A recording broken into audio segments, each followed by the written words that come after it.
Сәлем достар, қалдарыңыз қалай? Бүгінгі күндеріңіз сәтті өтсін достар. Бүгінгі тақырып Баян Алагөзова. Оны бастамас бұрын каналға тіркеліп лайк басып, комментария жазуды ұмытпаңыздар достар. Жеке өмірі желіде жұрттың талқысына жиі түсетін Баян Алагөзова тағы да ел назарында. Ол Инстаграмда 4 миллионнан астам оқырмандарына "Мен үшінші күйеуім" деп таныстырды. Бұл жолы Баян Мақсатқызы таңдау танымалы актер Қуандық Шакіржановқа түскен. Бір-бірімен құшақтасып, суретке тағы да "жаңа күйеуім" деп жазды. Продюсерден мұндайды ешкім күтпесе керек, халық түрлі пікірмен қалдырыпты. Тойым жоқ, сөз жоқ. Алагөзова сымбаттырақ, сол кісімен бірге болғаныңыз дұрыс. Күшік құдаңызды тиіп алғаныңыз қиын болыпты. 2 жас бақытты болсын. Жанар Айжанова шашыңызды жұлады деп жазды оқырмандар. Халықтың Жанар Айжановаға айтып дабыл қағуы тегін емес. Ол Қуандық Шакіржанов екеуі отандық сериалдардың бірінде ерлі-зайыптыларды сомдаған еді.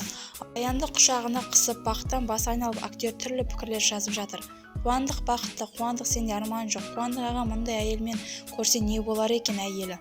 Бүкіл еркек осы кісінің орнында болғысы келеді деді жұрт.